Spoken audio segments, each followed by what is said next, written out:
රතු ස්පිනල් අතාරින්න මේපා. ආවොත් රෙඩ් ස්පිනල් උදේ විකින් ස්පිනල් මාකට් එක කියන්නේ ටිකක් වෙනම මාකට් එකක්. දැන් ලංකාවේ රතු ස්පිනල් තියෙන්නේ පින්ක් ස්පිනල් එක. ඒකට සාමාන්‍යයෙන් පොඩි මේකක් තියෙනවා. ඉතින් ඊට පස්සේ තියෙන්නේ අපිට කොබෝල් ස්පිනල්. වැඩි හරි. කොබෝල්ට් එක තමයි.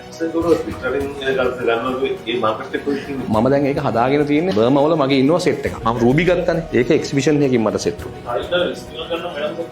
ඔව් ස්පිනල් කියන්නේ හොඳ මාකට් එක. රතු ස්පිනල් අතාරින්න මේපා. ආවොත් රෙඩ් ස්පිනල් උදේ විකින් ಜಾති දෙකක් දැන් අපි කතා කරන එකක් ඇවිල්ලා බ්ලූ ස්පිනල් එක අනිත් එක පින්ක් ස්පිනල් එක. හරි ලංකාවේ තියෙන වැඩි හරියක් පින්ක්. ග්‍රීන් පිළිබඳ එලවන්න එපා.